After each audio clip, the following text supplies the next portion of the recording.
Boa noite. Pensar Política, hoje tenho como convidado o Dr. João Gonçalves, delegado regional do Norte da Educação, penso que é assim que se diz hoje. É licenciado em Filosofia, licenciado em Canto Teatral, tenho uma voz maravilhosa, deixa-me dizer desde já. Tenho um curso de valorização técnica orientada para a administração escolar, pós-graduado em Administração e Planificação da Educação, ligado a várias escolas profissionais, em particular no setor da agricultura e desenvolvimento rural. Convidei o João Gonçalves para estar aqui connosco, não como delegado regional, mas como um cidadão preocupado com as questões da educação, mas sobretudo do país e da educação em particular. Por isso, eu gostaria que me desse a tua opinião sobre o que é o ensino, como é que sentes que o ensino está em Portugal, quer a componente regular, aquela chamada regular, como o ensino profissional, onde tens tido maior empenho, maior desenvolvimento. Boa noite, muito obrigado pelo convite. É com muito gosto que estou aqui, naturalmente enquanto cidadão e pessoa que há mais de 20 anos se interessa pela área da educação e pela área da cultura, e dentro da área da educação, pelo ensino geral, mas como disseste, mas também pelo ensino profissional em particular, no qual publiquei uma obra sobre o assunto para ajudar os professores e as escolas, e eu faço duas análises relativamente ao nosso momento na educação em Portugal. Uma análise mais do ponto de vista macro e uma análise mais do momento atual. Nós temos que perceber que nos últimos 40 anos Portugal foi um dos países do mundo que mais evoluiu em termos de educação. Nós temos tido resultados extraordinários. Nós éramos um país que no início do século XX teria à volta dos 6, 7% de alfabetizados. Essa situação não se alterou muito ao longo de praticamente todo o século XX, embora durante o Estado Novo a alfabetização ao nível da escola primária já tenha atingido uma faixa bastante abrangente da população, mas a verdade é que nós em 40 anos, após o 25 de Abril, generalizamos o sistema de ensino, democratizamos o acesso ao sistema de ensino, e hoje temos, mesmo nas regiões mais complicadas, como é, por exemplo, o Tâmega, temos taxas de abandono bastante reduzidas. Eu lembro-me que há 20 anos, quando comecei a trabalhar no Mar de Canaveses, as taxas de abandono ao nível do 9º ano eram superiores a 45%, e hoje estamos a falar de taxas de abandono residuais. Portanto, o nosso sistema de ensino... Quer dizer, porque também houve uma componente profissional que veio... Sim. Ajudar a que esses alunos que não se reviam no ensino tradicional se viessem, digamos, a dedicar um pouco ao ensino profissional e, portanto, ter uma outra motivação para não abandonar a escola. Sim. Terá isto alguma... Também teve um grande impacto. Objetividade no processo? Claro, no fundo... Até ao 25 de Abril nós tínhamos uma espécie de um coador social que fazia com que só alguns elementos da sociedade ingressassem e depois conseguissem fazer prosseguimentos de estudos. Com o 25 de Abril começou-se a tentar num sistema unificado, mas depois percebeu-se que para metermos toda a gente na escola não podemos ter uma só solução igual para todos. Temos que diversificar o nosso sistema de ensino. E, portanto, nós passamos a ter, a partir de 89, houve umas experiências anteriores de ensino técnico ou profissional, e depois, a partir de 89, as escolas profissionais vieram ter... Ao fim e ao cabo, vieram substituir as escolas do audiovisual, as escolas industriais, as escolas comerciais, não é? Exatamente. Embora de uma forma... Diferente, não é? Diferente e mais democrática, não um ensino tão virado para as tarefas, mas olhando para o cidadão como alguém que tem que ser formado do ponto de vista científico, sociocultural e técnico, e não apenas técnico. Portanto, manteve-se em Portugal um currículo comum do ponto de vista sociocultural e científico. Todos os alunos têm de ter... Até o nono ano tem que ter sim, aquela base. E mesmo depois também têm que ter aquelas disciplinas centrais, o português, o inglês, a área de integração, que no ensino profissional substitui um pouco a filosofia, e nas áreas científicas tem que ter a matemática, a biologia, ou, dependendo das áreas profissionais, pode ser a história ou outras, mas a componente técnica do currículo ocupa uma grande parte, sim, cerca de um terço, e é muito importante para motivar alunos que não se adequavam, cujo perfil cognitivo não se adequava ao ensino dito regular. Há um grande sucesso e as escolas profissionais e os cursos profissionais atraem para o sistema de ensino, recuperam para o sistema de ensino muitos alunos que até já estavam perdidos. E ainda há um outro fenómeno interessante, que é depois, a partir de 89 a 2004, os cursos profissionais apenas funcionam em escolas profissionais. De 2004 para a frente começam a funcionar também nas escolas secundárias e, portanto, nesse momento dá-se uma democratização muito mais forte do ensino profissional, com boas experiências e com más experiências. Mas, para arrematar, a análise macro é que Portugal, nos últimos 40 anos, fez um caminho de facto notável em termos de evolução do seu sistema de ensino. Bastará pensar há 40 anos atrás no edificado, no número de escolas. Nós, neste momento, desde o jardim de infância até ao fim do secundário e depois superior, temos edifícios, instituições que eram impensáveis há 40 anos atrás. Mas estás a bater numa tecla que eu gostaria de falar mais à frente, mas já que falaste nela, eu vou integrá-la agora nesta conversa. Mas há uma grande reclamação hoje, não direi muito grande, muito forte, mas de vez em quando aparece nas notícias dos jornais pais a reclamar novas escolas, novas condições, porque este processo foi abandonado em 2010, a recuperação de algumas... O que é que se passa hoje? Há hoje algum empenho na resolução destes problemas em algumas das escolas? Está o Estado a investir na renovação do parque escolar? Sim. O problema do parque escolar é verdadeiro, existe. E, curiosamente, já estamos a falar de parque escolar construído nos últimos 40 anos, ou seja... há muitas escolas que têm 20 anos, 25 anos e que já estão absolutamente necessitadas de uma grande intervenção de requalificação. Houve um grande movimento com o parque escolar que abrangeu sobretudo o nível secundário. Por parte das câmaras municipais houve grande apoio ao nível do pré-escolar, do básico, mas ficamos com uma faixa de segundo ciclo, terceiro ciclo, por resolver. Isso está a ser resolvido, naturalmente que não tudo de uma só vez, pelos fundos do Norte 2020. Para terem uma ideia, os nossos espectadores, nós estamos a falar de, nos últimos 2-3 anos, terem sido intervencionado, se a memória não me falha, a volta de 40, 50 escolas. Já estão mapeadas e com financiamento também disponível quase outras tantas, ainda dentro deste programa do Norte 2020. Agora estamos à espera de haver aquele momento, para não usar termos técnicos e para as pessoas perceberem melhor, quando se chega ao fim destes quadros comunitários, há muitos projetos que às vezes não são concretizados, então sobram verbas e essas verbas são novamente postas à disposição e depois, quando chegarmos ao fim do Portugal 2020, vamos ter aquilo que se chama o overbooking, que é outra vez o mesmo processo, mas de valores ainda maiores. Portanto, nestes dois processos, até 2022, ainda haverá mais investimento na recuperação desse parque escolar. De qualquer forma, eu gostava de fazer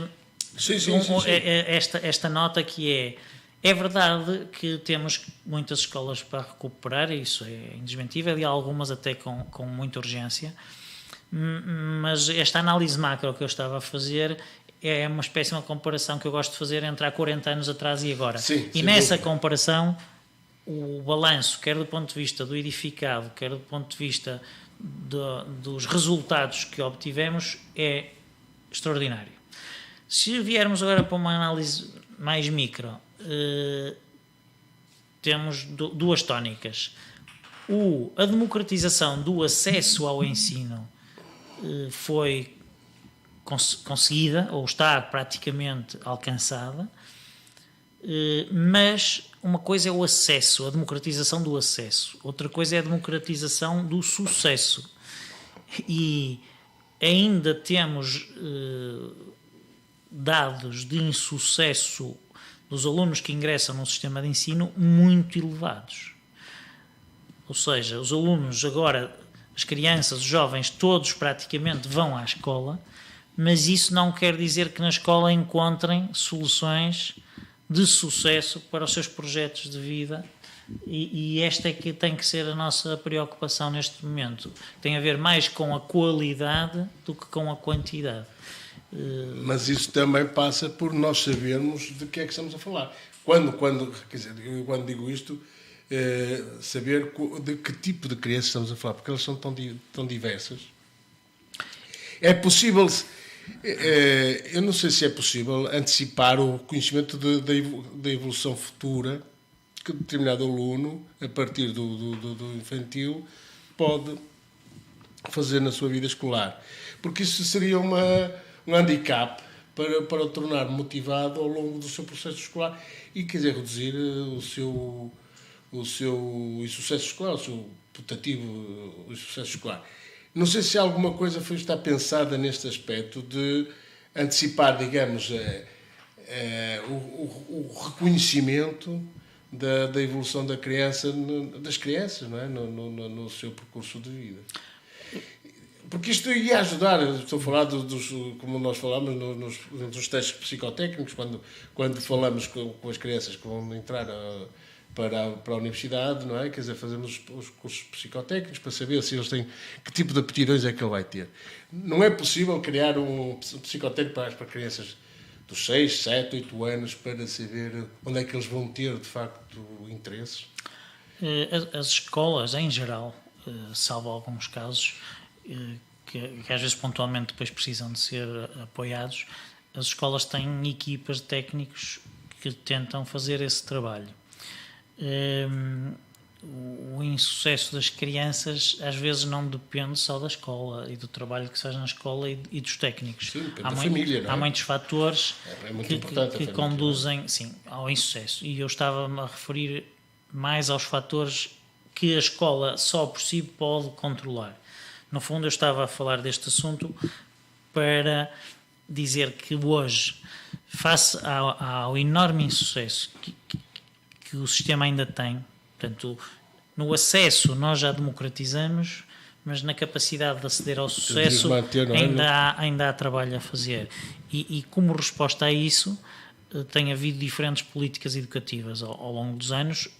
A política educativa que neste momento está a ser implementada, neste ano letivo é o primeiro, que são os decretos-lei 54 e 55, que foram muito recentemente publicados, é uma política educativa que se alicerça em dois pilares. Um, de inclusão de todos os alunos, e a outra, de permitir às escolas margens de autonomia de flexibilidade no desenvolvimento curricular. O que é que isto quer dizer, trocado em miúdos?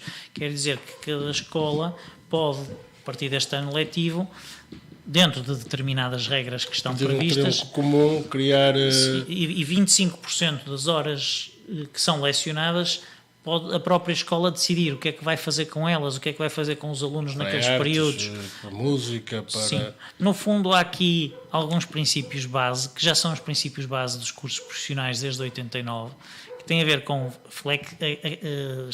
a escola estar disponível para flexibilizar, para adaptar, em função daquilo que vai verificando que são as necessidades de cada aluno, de cada turma, de cada região, de cada território.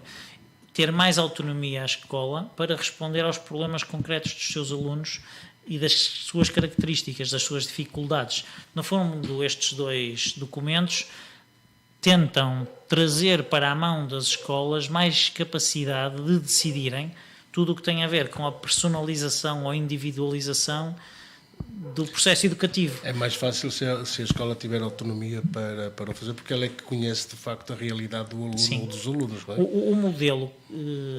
O modelo liceal base que nós tínhamos e que ainda temos a funcionar, já com bastantes experiências inovadoras e de sucesso, de ruptura com ele, é um modelo que foi caracterizado muito bem pelo professor João Barroso. No fundo, é um modelo em que se pressupõe que é possível ensinar a muitos como se fossem só um. No fundo, a ideia de uma classe com 30 alunos, em que se ensina a todos da mesma maneira como se fossem só um e que todos aprendem o que é suposto. Qual é o problema? É que isto, quando nós tínhamos até ao 25 de Abril turmas em que a homogeneidade de nível cognitivo era mais estável, mais próximo, não é? É um modelo que funciona, porque de facto é possível ensinar a todos como se fossem só um. Mas quando passamos a ter na escola toda a gente, este modelo claudica e deixa de resultar. Não é? Temos um problema muito grave, também ao longo dos últimos 40 anos, nunca foi pensado, eu penso, resolvido, que é a questão de todo o ensino estar muito focado no acesso ao ensino superior, principalmente o nível secundário. É estranho, isto é a minha opinião enquanto cidadão, é estranho que as universidades não queiram ser elas próprias a fazer, a decidir e a testar os alunos que entram para lá. Elas deixam nas mãos do ensino secundário essa missão, ao contrário do que acontece em muitos outros países do mundo, em que os alunos, se querem aceder a uma universidade, têm que ir lá e é a própria universidade que os testa e diz, sim senhor, o senhor pode entrar aqui ou o senhor não tem... O senhor tem condições ou não tem condições? É muito estranho... É um modelo americano, não é? Exato. É muito estranho em Portugal. Estamos de tal forma neste momento... Mas eu acho que, agora uma opinião muito, muito pessoal, eu penso que as universidades ainda estão um bocado encerradas em si próprias.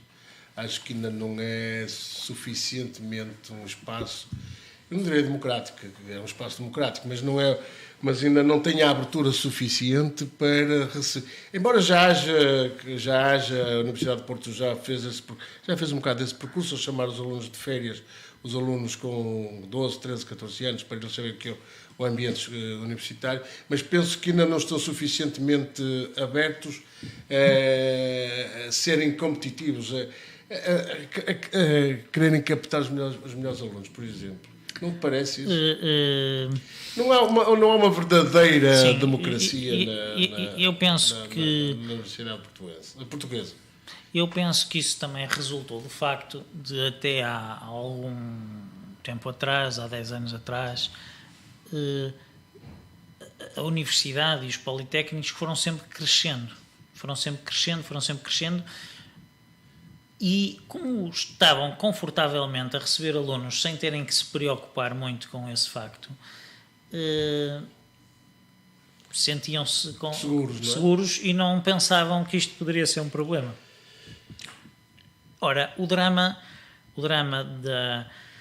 da falta de crianças começa a atacar, sobretudo há 15 anos, há 15, 20 anos. Os entrantes na universidade são menores, não é? Exato, mas a universidade, mesmo assim, a universidade ainda não sente isso imediatamente, porque as crianças entre entrarem para a escola e irem ao 12º ano passa muito tempo e, portanto, só mais tarde é que as universidades começam a perceber, sobretudo começam os politécnicos e depois as universidades, a perceber este jogo destas quantidades de alunos a ingressarem não vai ser eterno. Começam a procurar outras soluções, começam a procurar cursos pós-graduados, mas há uma questão à qual não podem fugir, que é o grosso dos alunos da universidade têm que ser alunos que vêm do ensino secundário, têm que ser jovens, e as melhores universidades, naturalmente, que têm mais facilidade em terem alunos, as que estão melhor no ranking, aquelas que são mais conhecidas, as que têm cursos que são tradicionalmente mais apetecíveis, as outras, e principalmente todos os que estão no interior têm mais dificuldade naturalmente para cooptarem alunos, mas independentemente disso, a universidade nunca disse, em termos de política educativa, nunca disse, não, nós não queremos que continue a ser o ensino secundário a fazer a testagem dos alunos. Vamos passar a ser nós. Isso nunca houve essa mas isso, ideia. Quer dizer, aliás, quer dizer, vem ao encontro de uma coisa que as universidades têm feito nos últimos tempos, que é abrirem-se ao estrangeiro, não é? Porque hoje as universidades já têm muitos alunos estrangeiros, porque reconhecidamente as universidades portuguesas têm tido boas notas, boas qualificações internacionais. Sim, isso é verdade, mas... E tem crescido o número de alunos, particularmente na Universidade do Porto. Tem. Mas nunca será suficiente para compensar a perda demográfica que nos próximos 12 anos vai ser muito mais notória. Nós estamos a entrar agora no vale demográfico mais fundo durante os próximos 12 anos relativamente aos nascimentos e vai ser dramático, sobretudo para o ensino secundário e para o ensino universitário. Nós vamos perder talvez mais de um terço do número total de alunos que temos neste momento no sistema de ensino, no nível secundário, e depois isso vai se refletir na universidade. E o que é que nós estamos a fazer, o que é que a educação, o ensino está a fazer para se adaptar às novas tecnologias, que hoje é uma realidade muito, muito forte e que, de facto, as universidades, sabemos que Porto, Minho, e, portanto, falando aqui do Norte, tem tido algum elan, mas estamos aquém daquilo que seria necessário, por exemplo, na área da inteligência artificial, da robótica. O que é que está previsto, o que é que Portugal pode fazer para avançar, para que o seu desenvolvimento nestas áreas possa ser mais forte? Eu não... Ou está-se a fazer alguma coisa para... Sim. Houve grandes investimentos, desde há 30 anos atrás. Houve vários programas que se foram estabelecendo, que foi o próprio Ministério da Educação que os estabeleceu. A integração das TIC, ou das NTIC, não é? Das tecnologias no ensino, que agora até esse nome já está ultrapassado. É um processo controverso. Há diferentes países a fazerem de diferentes maneiras. Há diferentes países na Europa a fazerem coisas totalmente contraditórias uns com os outros. Há altíssimas expectativas relativamente à introdução da tecnologia no ensino, mas também há a percepção de que há muitos casos em que a introdução da tecnologia, isto aconteceu sempre que na história da humanidade, sempre que se introduziu tecnologia, e é preciso percebermos que nós estamos na pré-história da tecnologia, tal como a conhecemos, não é? Sempre se tentou introduzir essa tecnologia para fazer da mesma maneira como se fazia, em vez de mudar de paradigma.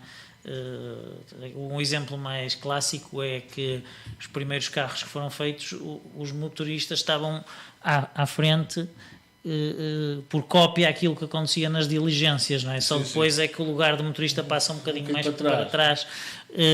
Portanto, a tecnologia aparece, e o que é que... eu vou começar pelo o que acontece nas escolas. O que é que imediatamente se começa a tentar fazer? Usá-la, mas usá-la como? Normalmente para substituir aquilo que se fazia de outra maneira, usando agora a tecnologia. Isso não corresponde à inovação educativa. Não, pois.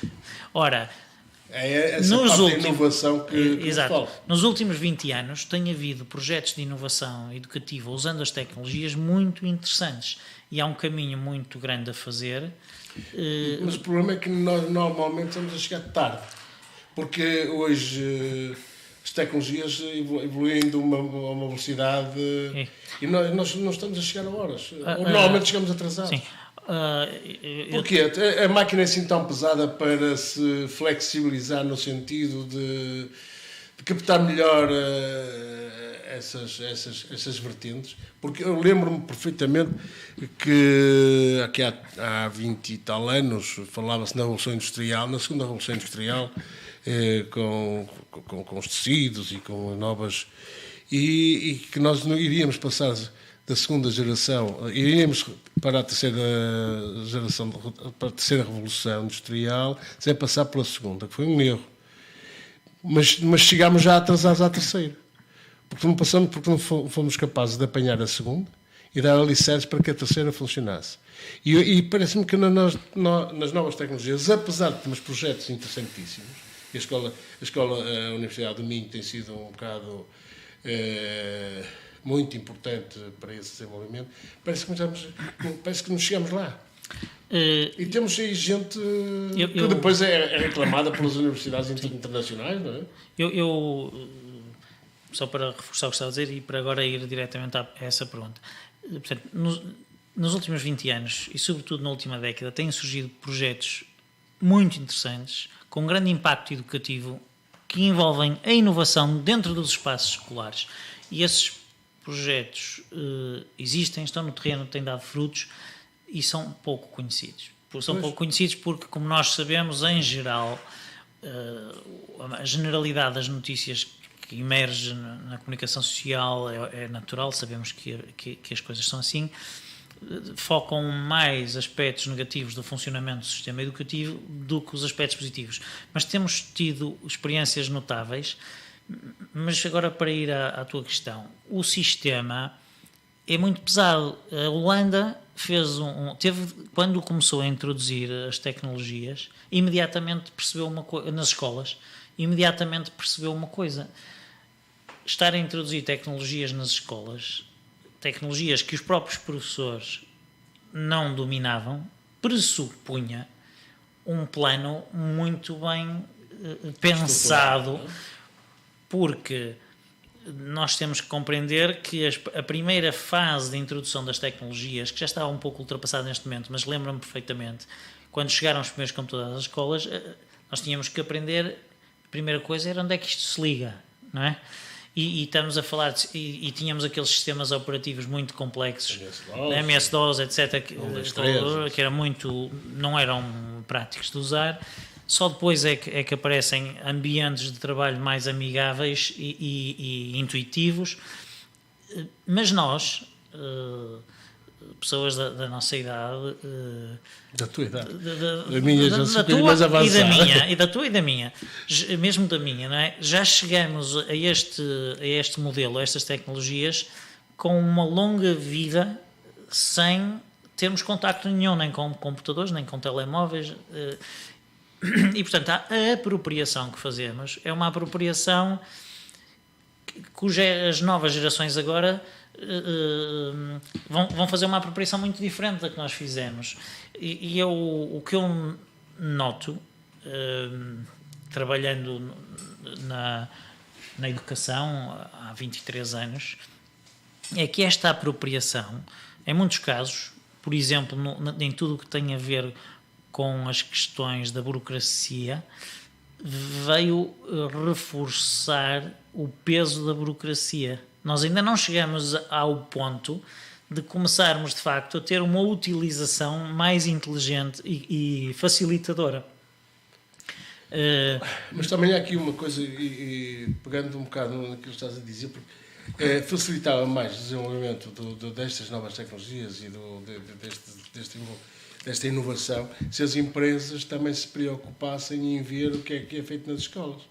Para poder, porque uma das grandes preocupações que existe hoje é que nós às vezes somos bons a inovar, fazemos coisas interessantíssimas, mas depois não somos capazes de as patentear caso da Via Verde é um caso flagrante, não é?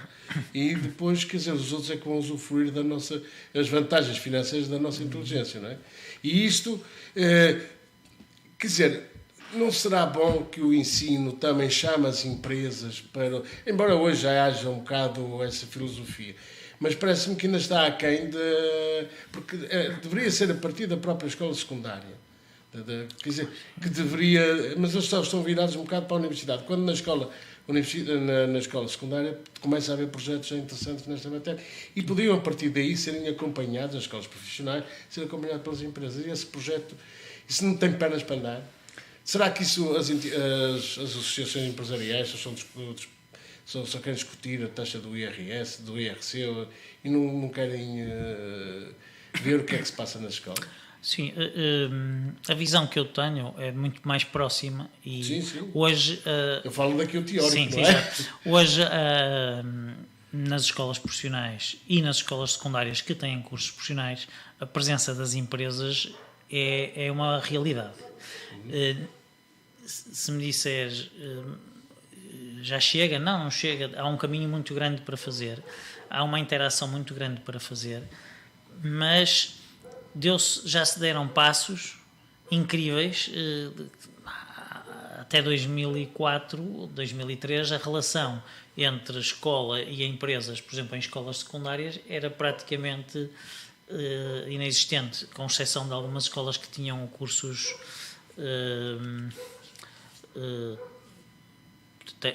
técnicos de algumas especialidades. Sim, tipo, algumas coisas muito concretas. Elétrico, eletricidade. Sim. E aí havia grandes empresas que estavam envolvidas, mas os cursos tecnológicos, era assim que se chamavam. Mas nas escolas profissionais, desde o início, a presença das empresas é uma constante. Claro que há caminho a fazer e há uma presença das empresas que é cada vez mais importante na medida daquilo que estávamos a falar. A inovação tecnológica em termos de produção chega às empresas, não. As escolas não conseguem competir para terem as mesmas tecnologias que as empresas de ponta têm na área. Mas não se sente que haja um envolvimento, um empenhamento muito forte no investimento das empresas nas escolas para acompanhar esse desenvolvimento, que depois elas vão ser usufrutuárias desse investimento? Sim, eu concordo com o que dizes. De qualquer forma, também tenho que dizer que há já algumas experiências no país de empresas que chamaram praticamente a si a organização de cursos profissionais em conjunto com as escolas profissionais ou secundárias, e em que as empresas assumiram até encargos e tudo, no sentido de que depois venham a tirar proveito dessa... Do que vier a ser. Sim, temos que perceber uma coisa. Um curso profissional tem que ser tem que ter o mesmo nível de exigência ao nível da formação para a cidadania que um curso científico-humanístico. O perfil do aluno à saída do ensino secundário, aliás, eu um bocado ia dizer isso só para recuperar essa ideia. No fundo, nós temos, além do Decreto-Lei 54 e 55 da flexibilidade e da inclusão, temos o perfil dos alunos à saída da escolaridade obrigatória, que foi publicado e aprovado agora há muito pouco tempo.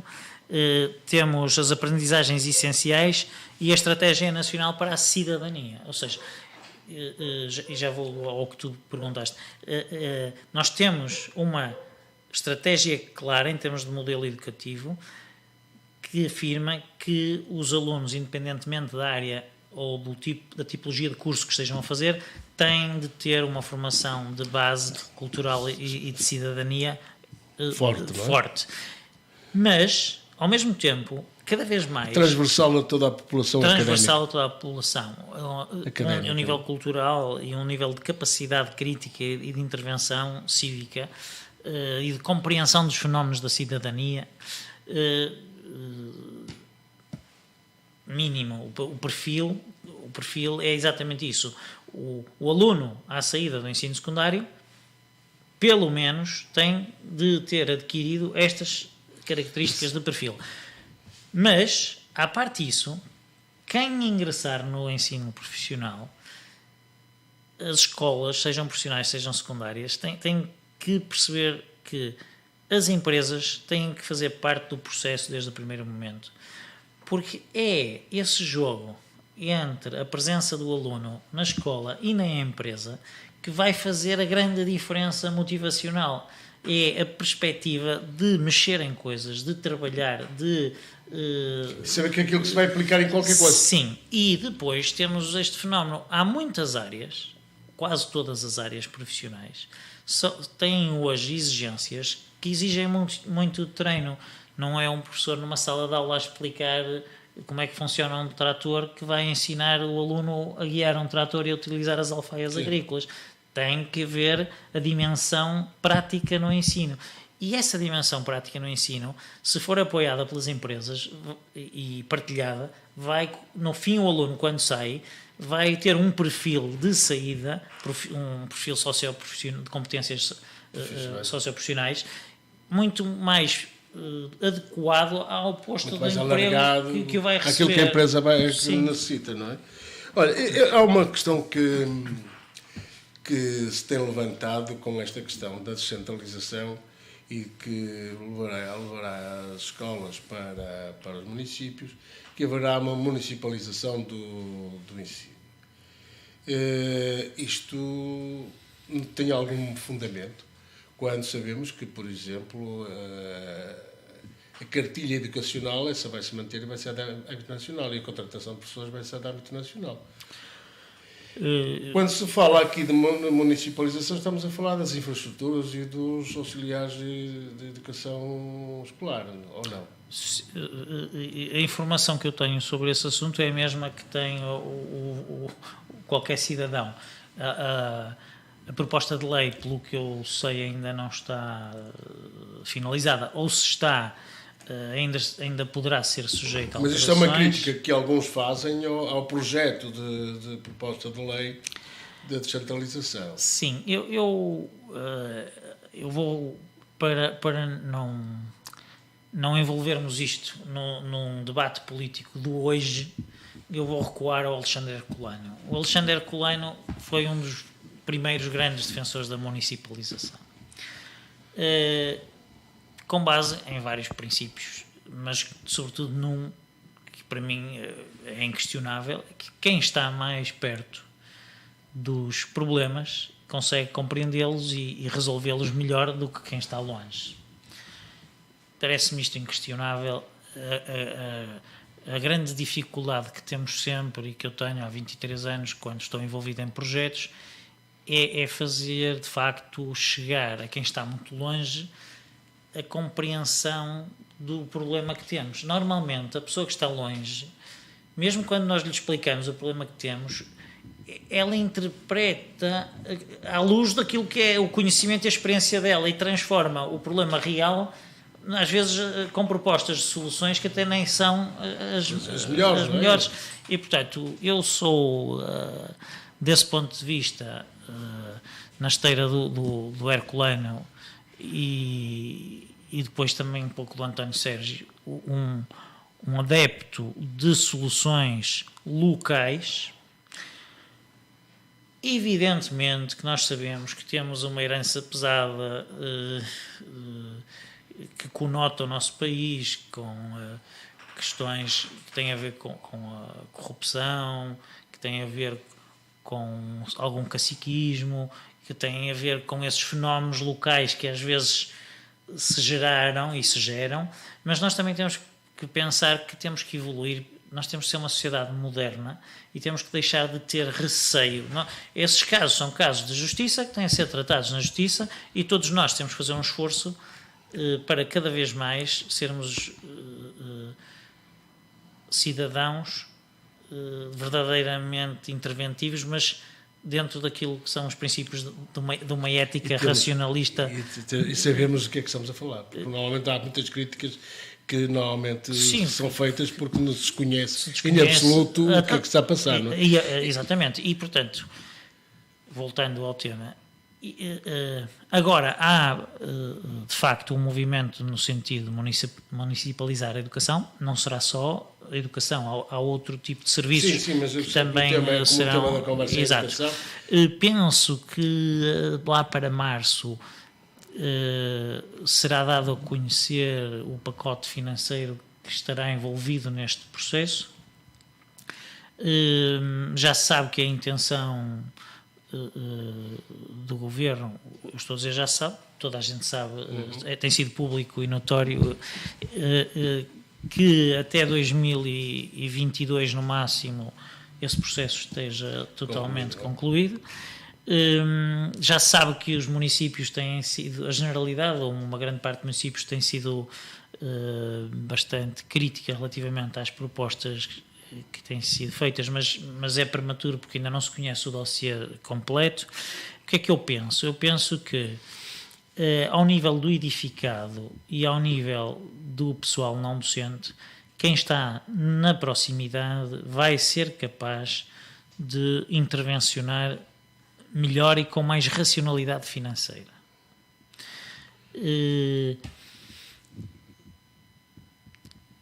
É preciso também que em conjunto a sociedade portuguesa se responsabilize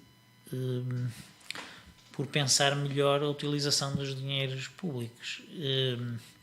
Porque isso custa a todos, não é? Sim, nós fizemos nos últimos 15 anos algumas escolas que neste momento estão quase novas e praticamente vazias. É preciso percebermos também que o mundo é assim, as coisas mudam, há mais crianças, há menos crianças, mas também tem que haver alguma parcimónia na utilização dos recursos. E eu penso, esta é a minha sensibilidade, que em geral, do que eu conheço, cada vez mais os municípios tendem para começarem a estar sensíveis a esta racionalidade e a perceberem que há certos casos em que temos mesmo de encontrar soluções mais racionais e mais económicas. E às vezes até melhores soluções. É pensar nelas. Exatamente. O sistema de transporte... Já há CIMs a prepararem sistemas de transportes de alunos intermunicipais. Isto já está a ser feito. Particularmente nas zonas de fronteira. Sim, nesta semana que vem vai haver também a Câmara de Porto, a área metropolitana, também tem uma iniciativa de reflexão sobre estas questões. Portanto, nós temos todos que pensar que a mobilidade também faz parte do sistema educativo e a capacidade de chegarmos a uma... Faz parte, sobretudo, do bem-estar do cidadão. Exatamente. Às vezes esquecemos esse pormenor, não é? Eu às vezes entrava em pânico quando ouvia falar colegas meus de Lisboa, amigos meus de Lisboa, que gastavam 3 horas por dia em deslocações. E moravam a meia dúzia de quilómetros de Lisboa. Se envolvermos nisso que estás a dizer, o problema do transporte dos meninos, das crianças e dos jovens para as escolas, muitas vezes de manhã para um lado e depois ao fim da tarde para o outro, somos capazes de retirar muita gente de carro das cidades, não é? Sim, agora teríamos que... Tudo isso tem que ser pensado e pensar essas coisas, chegar a conclusões, pô-las em prática, depois avaliá-las, corrigir, voltar a avaliar, tudo isso demora tempo. Sim. E a sociedade atualmente quer resultado. As pessoas hoje querem plantar uma laranjeira hoje e amanhã querem colher 15 quilos de laranjas. Isso não é possível. Portanto, todos os fenómenos educativos demoram tempo. É preciso espaço, é preciso soluções flexíveis, adaptáveis, coerentes com o perfil do aluno. Nós na escola podemos adaptar, podemos ser flexíveis, os documentos legais recentemente publicados permitem isso, mas temos que ser coerentes com algumas coisas básicas. Uma é, todos os alunos têm que encontrar na escola um lugar que os apoie e que os ajude. Todos os alunos têm que sair no 12º ano com um perfil mínimo, que é aquele que está agora estabelecido, o perfil de competências à saída do ensino secundário. E, portanto, perfil do aluno. Há aqui questões que são direitos de cidadania e que os jovens Nós, os adultos, a sociedade em geral, é que é responsável por criar essas condições. E desde a questão dos transportes, à questão do pessoal não docente, à questão do edificado, a sociedade tem necessariamente que acautelar os direitos destas crianças, destes jovens, e eu penso que a municipalização, a ser bem pensada e bem construída, poderá trazer soluções mais que funcionem melhor do que aquilo que temos neste momento. João, aqui eu por acaso tive aqui de tirar umas notas. Normalmente há uma e tu já disseste um bocado isso há pouco, que é notícia, são notícias frequentes, críticas severas ao ensino, à forma como o ensino funciona e a educação que vamos ter. O que é facto é que muitos dos nossos alunos, quando vão para o exterior, os engenheiros, os médicos, os enfermeiros, são todos reconhecidamente de grande valia, de grande qualidade. Porquê é que em Portugal não reconhecemos esses méritos do nosso ensino e andamos sempre a dizer mal do nosso ensino? Eu tenho muita pena, acho extraordinário, só para teres uma ideia, nós temos quase meio milhão de alunos nesta direção de serviço aqui no Norte. Estamos a falar do Douro Sul, portanto, Espinho, São João da Madeira, Arouca, Lamego, Penedono, toda a faixa que está encostada a sul do Douro e depois toda a região norte. Representamos 42% dos alunos a nível nacional e temos quase meio milhão de alunos. Estamos a falar desde o pré-escolar até ao fim do secundário. Sim. Não estamos a falar da universidade. Sim. Eu faço uma pergunta simples. Quantos problemas por dia, problemas graves, há com este meio milhão de alunos? Isso é como na saúde. 3, 4, 5 problemas. Na saúde haverá um por semana e é essa que é a notícia. Os bons atos médicos nunca são notícias. Exatamente. Na educação deve ser a mesma coisa. O sucesso do sistema é muito grande. O sucesso do sistema educativo, estou a falar, deste ponto de vista, estou a falar a falar do ponto de vista do funcionamento. Os meninos e os jovens chegam à escola, passam lá o dia, aprendem e saem ao fim do dia, voltam às suas casas. Agora, esta é uma análise. Agora, outra análise. Indo já de encontro ao que estavas a dizer. Dou-te só um exemplo simples. Na escola em que eu era diretor, na Escola Profissional de Agricultura de Marco Canaveses, eu só vou-te dar um exemplo. Só da primeira turma saíram 3 alunos enólogos. Fizeram o ensino secundário no curso profissional técnico de gestão agrícola, foram estudar enologia para o TAD. Pelas mãos desses 3 alunos passa 35% do vinho verde produzido em Portugal. O ensino profissional, desde 89 para a frente, criou sucesso empresarial, criou grande impacto e foi catalisador de grande inovação nas próprias empresas. E, portanto, a agricultura é um exemplo. A agricultura é um exemplo em que só nos últimos 10 anos é que, de facto, está a começar a ser visível, com os dados das exportações, sobretudo. É uma coisa incrível. E esta evolução vai continuar, porque nós sabemos os projetos que estão no terreno e como é que estes projetos vão evoluir. E sabemos a inovação que está a ser posta no terreno. Há aqui várias empresas próximas que são exemplo disso, que não existiam e que agora existem e foram alunos de cursos profissionais. E a valorização que se faz dos produtos da agricultura, por exemplo. E só de facto só é possível porque efetivamente houve uma aposta na qualificação de quem trabalha o produto. Claro. Não é? E um fenómeno que convive com este, que é, e os alunos do ensino do científico humanístico ou dos antigos cursos tecnológicos que entraram para as empresas, que foram para o ensino superior, que estão hoje por todo o mundo a trabalhar, engenheiros portugueses, médicos, gente formada em recursos humanos, em relações internacionais, na investigação. O o nosso atual Ministro da Educação é um exemplo, quer dizer, um investigador reconhecido dos méritos internacionais. Portanto, mas é um exemplo entre milhares. E o que eu penso é que, regressando um bocadinho àquilo que eu te disse no início, o nosso sistema de ensino nos últimos 40 anos foi um grande sucesso, está a ser um grande sucesso. É evidente que tem problemas, não há nenhuma dúvida que há problemas que têm que ser resolvidos. Há problemas de gestão do edificado, há problemas de gestão do pessoal não docente, há problemas de gestão do pessoal docente, há questões que se podem trabalhar melhor, sobretudo do ponto de vista da qualidade e da fidelidade a um modelo mais amigo das famílias e dos alunos, mas isto é um processo normal nas organizações empresariais. E nas grandes organizações, como é o sistema de ensino em Portugal. Claro, que é o prosseguimento da melhoria contínua, a análise, a certificação da qualidade, a identificação de erros para correção e evitar que esses erros se voltem a repetir.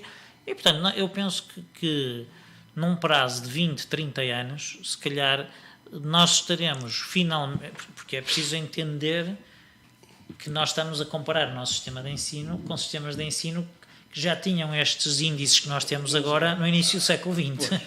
Isso é a grande diferença. Isto é a minha opinião, nós só conseguimos ser justos numa análise, numa avaliação, se alargarmos o histórico. Fez um bocado a história das coisas, não é? E, portanto, Portugal, no início do século XX, tinha 6, 7% alfabetizados e a Finlândia já tinha quase 92% a 93%. Não é? É outros níveis, outras coisas. Não podemos comparar. E o que fizemos à pressa. Nós fizemos nos últimos 40 anos. Deixa-me ir para outro tema, que agora é uma questão dos orçamentos. Eu hoje vi no público o Filinto Lima falar, portanto, faz uma grande crítica ao orçamento para o ensino, dizendo que não prevê os investimentos necessários para os meios de apoio pedagógico, apesar de o orçamento para o ensino básico e secundário cresceu 4%, e, portanto, com um aumento, sobretudo, à custa do aumento dos salários. E o reforço do pré-escolar em 2,2%. Quer dizer, o orçamento é melhor do que o do ano passado, e o do ano passado já foi melhor do que há 2 anos, e ainda continua com estas críticas.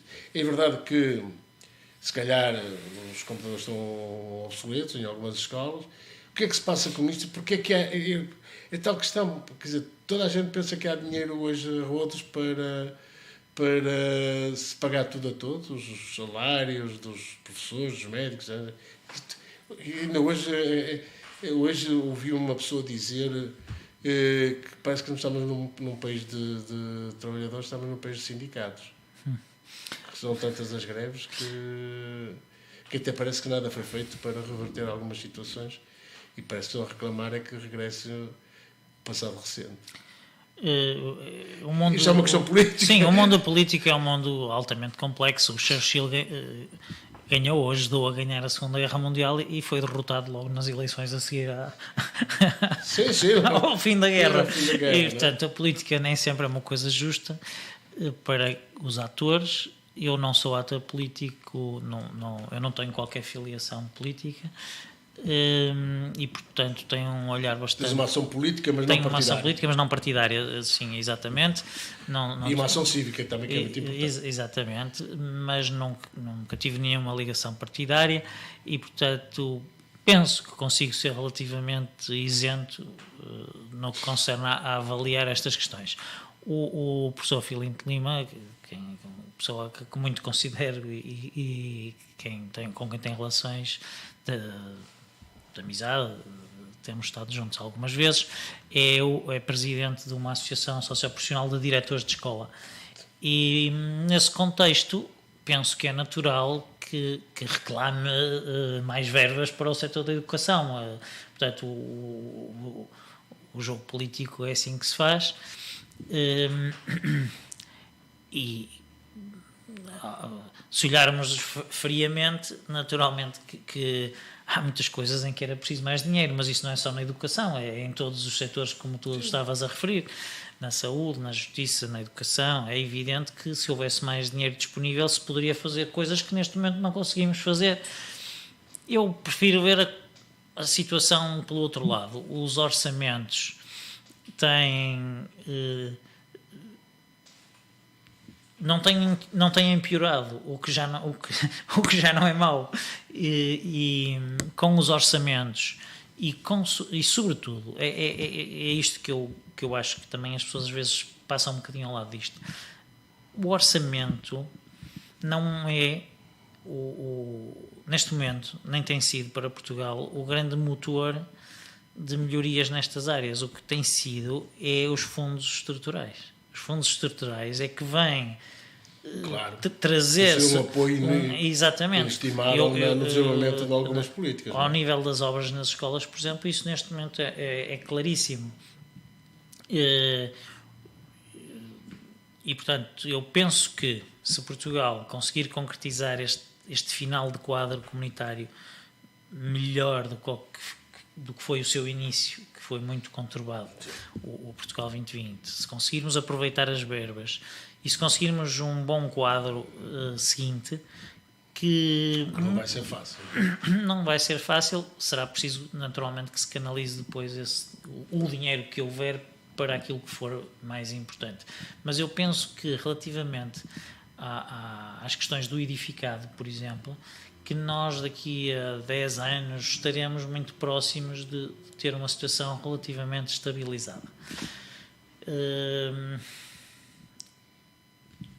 Como sabes, se fores ao centro da Europa, são mais quentinhas as igrejas lá do que algumas escolas temos cá, porque com esta desculpa de que somos um país temperado, não é?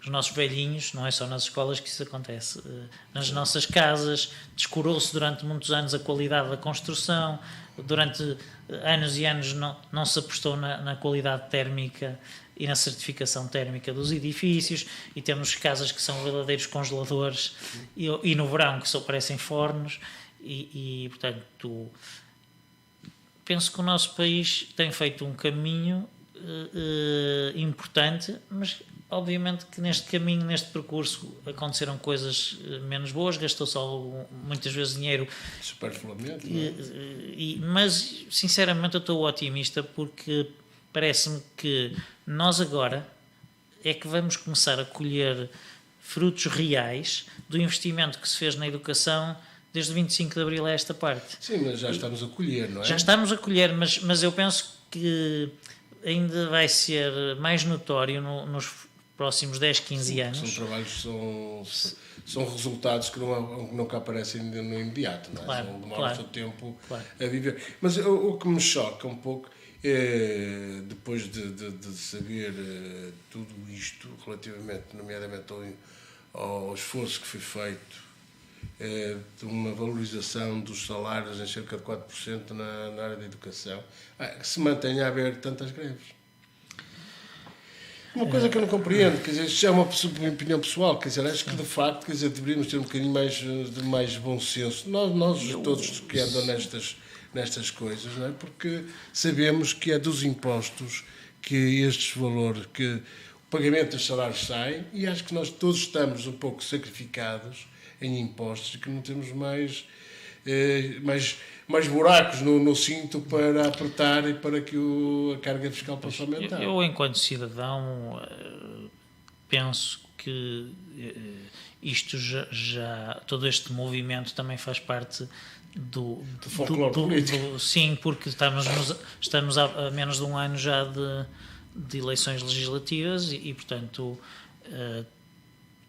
cada força política tenta começar a situar-se em determinados patamares de reivindicação, de forma a depois chegar ao momento da eleição em posição que ache mais confortável e mais prometedora, não é, em termos de resultados. Penso que é isso. É evidente que Portugal tem um caminho muito grande para andar. Há muitas razões para nos sentirmos insatisfeitos, mas todos nós, o que ganha um professor em Portugal ou um professor em Espanha, comparando, ou na França, o preço dos combustíveis, o preço das casas, o preço dos carros, é evidente que nós temos sido muito, muito penalizados e é natural que as pessoas almejem melhor qualidade de vida e por isso também é natural que se queixem, mas sinceramente penso que seremos capazes de inverter o fluxo João, e ter bons resultados. Foi um prazer ter-te aqui, o nosso tempo esgotou. Gostei muito de ter aqui desta conversa. Muito obrigado, foi um prazer estar aqui. Acabou, já tinha acabado há algum tempo.